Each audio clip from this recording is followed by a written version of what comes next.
मसूरी की खूबसूरत वादियों में नीलेश नाम का एक लड़का रहता था। उसके पिता जगदीश अक्सर उससे परेशान रहते थे। अरे ओ निखट्टू, कामचोर, मुफ्त की रोटियां तोड़कर यहाँ आराम से पसरा पड़ा है। चल उठ और कुछ काम कर ले। लेकिन अपने पिता की बात को अनसुना करते हुए नीलेश अभी भी घोड़े बेचकर सो रहा था। तभी जगमोहन पानी की बाल्टी लाकर उसके ऊपर उड़ेल देता है। क्या है बाबा, चैन से सोने भी नहीं देते और मुझे कौन सा कुछ काम करना है।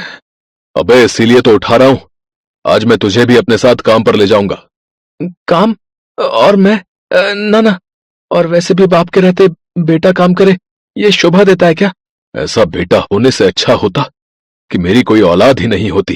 देख लेना, जब मैं नहीं रहूंगा ना, तब तुझे पता चलेगा। सुबह सुबह दिमाग खराब मत करो, नहीं तो मैं घर छोड़ के चला जाऊंगा, बता रहा हूं। अच्छा, तू घर छोड़कर जाएगा? चल, मैं अभी तेरी ये ख्वाहिश पूरी कर देता हूं। चल उठ, निकल यहां से। अरे अरे, ये क्या कर रहे हो? बुढ़ापे में सठिया गए हो क्या? चल अब निकल यहां से।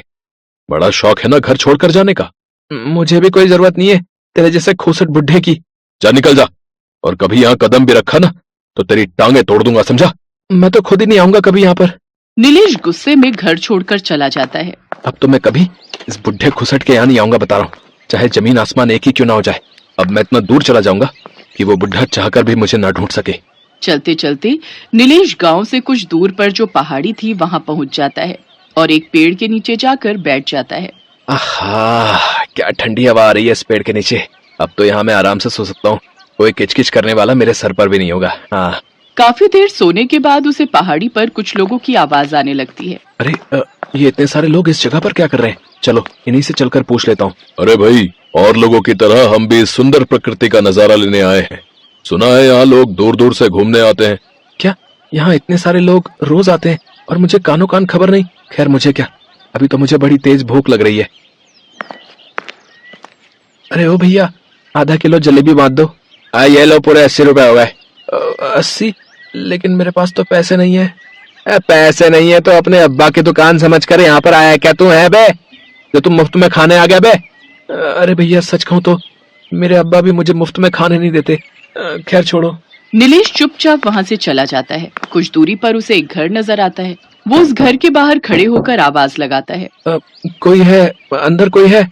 कुछ खाने को दे दो भाई, बहुत तेज भूख लगी है। तभी अंदर से एक औरत निकल कर आती है। क्या है यहाँ? क्या हमने धर्मशाला खोल रखी है जो सुबह सुबह भीख मांगने चला आया? भीख ही मांगनी है तो कहीं और जाकर मांग। गुस्सा क्यों होती हो बहन? खाना नहीं देना तो मत दो, लेकिन थोड़ा पानी पिला दो। बड़ा बेशरम है। नीलेश वहाँ से चला जाता है। इतना भटका लेकिन कोई मदद के लिए तैयार नहीं है। बाबा सच ही कहते थे कि दुनिया ऐसी नहीं है जैसा हम सोचते हैं।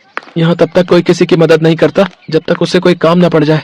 सारा दिन भूखा नीलेश रात को जंगल में एक पेड़ के नीचे सो जाता है, लेकिन भूखे पेट भला नींद कहाँ आती। ऐसे ही 2 दिन बीत गए। काम की तलाश में नीलेश पहाड़ी से उतरकर गांव की ओर जाता है। कुछ दूर चलते ही उसे एक बूढ़ी औरत दिखाई देती है जो कि चलते चलते अचानक ही गिर पड़ती है।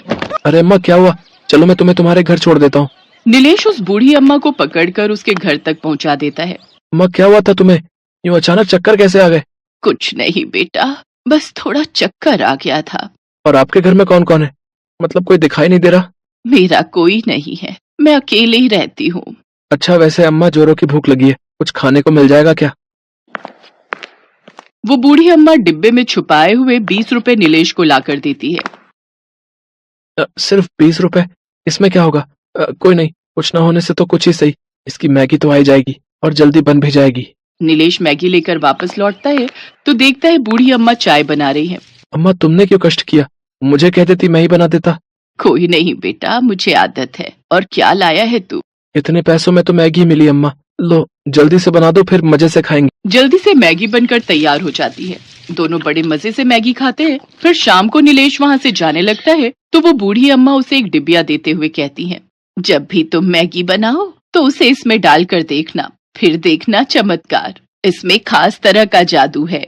इसे चुटकी भर भी डालेगा तो उस मैगी का स्वाद और मात्रा दोनों बढ़ जाएगी। नीलेश वो लेकर वहाँ से चला जाता है। अब मुझे खुद का कुछ काम करना होगा, लेकिन क्या? मुझे तो कुछ काम आता भी नहीं। हाँ, मैंने अम्मा को मैगी बनाते हुए देखा था तो वो तो बहुत आसान थी, ऊपर से बन भी जल्दी जाती थी, तो क्यों ना मैं वही बनाकर बेचूं। फिर नीलेश के दिमाग में एक आइडिया आता है। उसके हाथ में जो चांदी का कड़ा था उसे वो बेच देता है और उससे 2-4 पैकेट मैगी और उसे बनाने के लिए एक बड़ा सा पतीला ले लेता है। फिर जंगल से कुछ लकड़ियां काट कर लाता है और उससे ढाबा बनाकर तैयार कर लेता है। उसके पास एक ग्राहक आता है। अरे भाई, एक प्लेट लगाना। कितने की है प्लेट? 20 रुपए की सिर्फ। नीलेश एक मैगी का पैकेट उस बड़े से पतीले में बनाता है। फिर चुटकी भर वो मसाला उस पतीले में डाल देता है, जिससे उस मैगी का स्वाद तो बढ़ता ही है, साथ ही उस एक पैकेट से पूरा पतीला भर जाता है। ये चमत्कार देख नीलेश हैरान रह जाता है। अरे ये तो जादू हो गया, इतनी सी मैगी से पूरा पतीला भर गया। तभी उसकी खुशबू से वाह भाई, कुछ भी कहो लेकिन इस मैगी का सचमुच कोई जवाब नहीं है। अभी तक मैं आधे से ज्यादा इंडिया घूम चुका हूँ, लेकिन आज तक मैंने ऐसी मैगी नहीं खाई भाई। ग्राहकों से अपनी जादुई मैगी की तारीफ सुनकर वो बहुत खुश होता है। अब उसका काम चल निकलता है और उसे जो पैसे मिलते उससे वो और भी मैगी का सामान ले आता। मेरा ये काम उस अम्मा की वजह से ही चल पाया है, मुझे जाकर उन्हें धन्यवाद करना चाहिए। नीलेश उस जगह जाता है जहाँ अम्मा का घर था, लेकिन उसे वहाँ कोई घर नहीं दिखता और ना ही अम्मा। जब वो गांव वालों से पूछता है तो उसे पता चलता है यहाँ तो कोई घर था ही नहीं। हाँ, याद आया, कई साल पहले एक जादूगरनी यहाँ रहती थी, लेकिन उसके मरने के बाद वो घर भी टूट गया। ये बात सुनकर नीलेश हैरान रह जाता है, साथ ही उसकी आंखों में आंसू आ जाते हैं और वो वापस अपने ढाबे पर जाकर मैगी बेचने लगता है। अब वो उस ढाबे का नाम अम्मा दा ढाबा रखता है और उसमें जादुई मैगी बनाकर बेचता है। नीलेश का ढाबा सभी टूरिस्ट में फेमस हो जाता है। एक रोज उसके गांव के कुछ लोग वहाँ आते हैं। अरे नीलेश, तू यहाँ? ये ढाबा तेरा है क्या? अरे वाह भाई वाह, तूने तो बड़ी तरक्की कर ली है। वैसे बता दूं, तेरे माँ बाबा 3 दिन से भूखे प्यासे भोले बाबा के मंदिर में बैठे और तेरी सलामती और लौटने की दुआ मांग रहे। उन्हें तो ये भी नहीं पता कि तू जिंदा भी है या नहीं। ये सुनकर नीलेश भागता हुआ उस मंदिर पहुंचता है और अपने माँ बाबा के गले लग जाता है। अपने सामने उसे देख वो बहुत खुश होते हैं। फिर नीलेश उन्हें अपने ढाबे पर लेकर जाता है और अपने हाथों से स्वादिष्ट मैगी बनाकर खिलाता है। अपने बेटे की तरक्की देख जगमोहन बहुत खुश होता है। अब नीलेश हर सुबह उस ढाबे पर आकर जादुई मैगी बनाकर बेचता और शाम को अपने माँ बाबा के पास अपने घर लौट जाता। अब वो सब खुशी खुशी साथ में रहने लगे।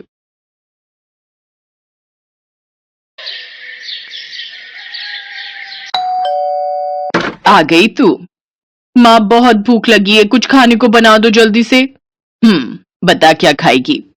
माँ, सबसे जल्दी तो मैगी बनती है ना। मुझे पता था कि तू मैगी ही खाएगी। चल हाथ मुंह धो ले, मैंने पहले से ही बनाकर रखी है तेरे लिए। सच में माँ, मैं बस अभी आई फिर तो। ये कहानी है रिया की, जिसे मैगी बहुत पसंद थी। वो हमेशा खाने के लिए अपनी माँ से मैगी ही मांगती थी और जब घर में कोई नहीं होता था तब भी वो खुद मैगी बनाकर खाती थी। ऐसे ही वक्त गुजरता चला गया और फिर वो दूसरे शहर जाकर हॉस्टल में रहकर पढ़ाई करने लगी। और फिर एक दिन, हेलो रिया, क्या कर रही है? कुछ नहीं माँ, बस नाश्ता करके कॉलेज जा रही हूँ। अरे वाह, क्या बनाए नाश्ते में? वो माँ, मैंने मैगी ही बनाई होगी। हाँ माँ, थोड़ी देर हो रही थी तो मैंने सोचा कि मैगी ही बना लूं। अरे मैगी की भूखी, तेरा पेट कब भरेगा इस मैगी से? पेट तो बहुत अच्छे से भर जाता है माँ, बस मन ही नहीं भरता। जब से रिया हॉस्टल में आई थी तब से ही वो दिन रात बस मैगी ही खाती रहती थी। ना तो उसने कभी कुछ और बनाना सीखा और ना ही सीखने में रुचि ली। ऐसे ही उसका कॉलेज भी पूरा हो गया और फिर वो अपने घर लौट गई। फिर एक दिन, सुन, जल्दी तैयार हो जाना, ठीक है? क्यों, क्या हुआ? कहीं जाना है क्या? अरे पगली, बताया तो था आज लड़के वाले आ रहे हैं तुझे देखने। क्या माँ, मुझे अभी शादी नहीं करनी। अभी नहीं तो कब करेगी? बुढ़ापे में क्या? चल जल्दी से तैयार हो जा। सरला के कहने पर रिया तैयार हो गई। सुधीर और उसकी माँ कुसुम उसे देखने आए। रिया की सुंदरता देखकर सुधीर ने उसे फौरन पसंद कर लिया और फिर 2 महीने बाद उनकी शादी की तारीख भी तय हो गई। इसी बीच सुधीर और रिया बाहर घूमने गए और फिर एक होटल में। तुम क्या खाना पसंद करोगी? मैं तो राजमा चावल खाऊंगा। वो यहाँ मैगी मिलती है क्या? हाँ, मिलती ही होगी, पर होटल में आकर मैगी खाओगी? हाँ, क्यों नहीं। चलो ठीक है, जैसी तुम्हारी मर्जी। उस दिन सुधीर को समझ आ गया था कि रिया को मैगी बहुत पसंद है, लेकिन कितनी ज्यादा पसंद है ये तो उसे मालूम होना अभी बाकी था। फिर उसी शाम, रिया देख, अब तेरी शादी होने जा रही है, अपने ससुराल में जाकर उन्हें क्या खिलाएगी? बस मैगी? अरे कुछ तो खाना बनाना सीख ले, वरना तेरी सास तुझे धक्के देकर घर से बाहर कर देगी। हाँ हाँ माँ, कल से मुझे खाना बनाना सिखा देना, ठीक है? रिया को कभी खाना बनाने में इंटरेस्ट नहीं आया। उसने जब बहुत आसानी से अपनी माँ को कहा कि वो कल से ही खाना बनाना सीखेगी, तभी उसकी माँ समझ गई थी कि वो जरूर कोई तिकड़म भिड़ा रही है। शादी को अब बस 10 दिन बचे थे और अगले ही दिन रिया की 4 सहेलियां उसकी शादी के लिए उसके घर में आकर रुक गईं।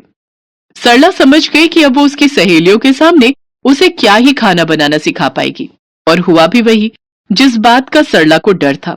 शादी की तारीख आ गई, पर असली कहानी तो अब शुरू होने वाली थी। शादी के ठीक 2 दिन बाद। रिया बेटी, यहाँ आओ। जी माँ जी। हमारे यहाँ रिवाज है कि नई बहू दूसरे दिन खाना बनाती है। आज सुधीर के फूफा जी और मौसा जी खाना खाने आएंगे, तो तुम एक काम करो, 3-4 तरह की बढ़िया सब्जी वगैरह बना लो। अगर तुम कहो तो मैं लग जाती हूँ तुम्हारे साथ। नहीं नहीं माँ जी, मैं कर लूंगी। रिया ने उस वक्त तो अपनी सास को हाँ बोल दिया, लेकिन अब उसकी हालत खराब हो रही थी, क्योंकि बचपन से उसने मैगी के अलावा कुछ और बनाना सीखा ही नहीं था। वो किचन में गई और झट से अपना फोन खोला और अलग अलग रेसिपीज खोलने लगी। उसने तय किया कि वो फोन से देखकर 3-4 तरह की डिश बना लेगी।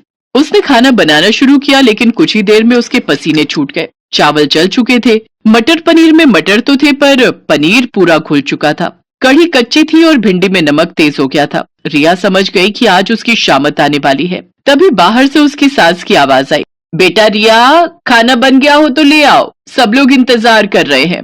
उसने झट से बर्तन गैस पर चढ़ाए और उनमें पानी उबलने के लिए रख दिया, और ठीक 10 मिनट बाद वो खाने की टेबल पर उन्हीं बर्तनों को लेकर आई।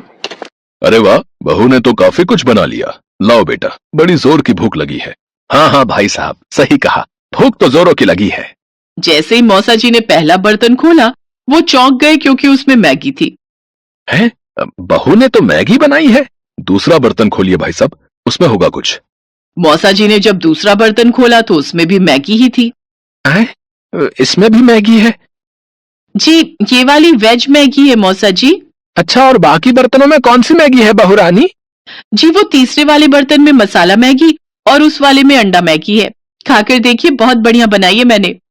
रिया की बात सुनकर उसकी सास कुसुम ने अपना माथा पीट लिया और उधर सुधीर के फूफा जी और मौसा जी एक दूसरे का मुंह ताकने लगे। लेकिन रिया ने इस घटना के बाद भी खाना बनाना नहीं सीखा। उसकी सास कुसुम ही सबके लिए खाना बनाती थी। फिर एक दिन कुसुम खाना बनाते हुए अचानक किचन में बेहोश हो गई और फिर अस्पताल में। देखिए, अब इनकी उम्र हो रही है, बेहतर है कि ये ज्यादा से ज्यादा आराम करें। और हाँ, खाने में इन्हें हेल्दी फूड दीजिए, जैसे सूप, पनीर, दूध, दही, अंडे से बनी चीजें। घर का खाना खाएंगी तो जल्दी से ठीक हो जाएंगी, वरना कमजोरी बढ़ती ही जाएगी और फिर बड़ी मुश्किल हो जाएगी। रिया और सुधीर कुसुम को घर ले आए, लेकिन रास्ते भर ना तो कुसुम ने और ना ही सुधीर ने उससे कुछ कहा। फिर अगले दिन जब कुसुम सोकर उठी तब, चलो अब फटाफट सबके लिए नाश्ता बना देती हूँ। जैसे ही कुसुम किचन में जाने लगी, तभी रिया उसके पास आई। उसके हाथों में पराठे और सब्जी थे और आंखों में आंसू। पराठे जले हुए थे और सब्जी कच्ची थी। कुसुम ने मुस्कुराकर रिया के सिर पर हाथ फेरा और बोली, कोई बात नहीं बेटा, ऐसा करो, मेरे लिए कुर्सी डाल दो रसोई में, मैं बताती जाऊंगी और तुम बनाती जाना, फिर देखना सब ठीक से बनेगा। उस दिन से कुसुम रिया को हर रोज खाना बनाना सिखाने लगी और रिया भी अब दिल लगाकर सीखने लगी। 6 महीनों तक रिया ने मैगी को हाथ तक नहीं लगाया और अब वो बहुत बढ़िया खाना बनाने लगी। उसकी सास कुसुम भी अब पहले से तंदुरुस्त हो गई थी।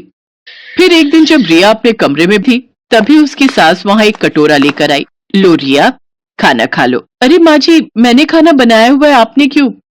अरे मैगी बनाई है तुम्हारे लिए, मुझे भी तो तुम्हारा थोड़ा ख्याल रखना चाहिए ना।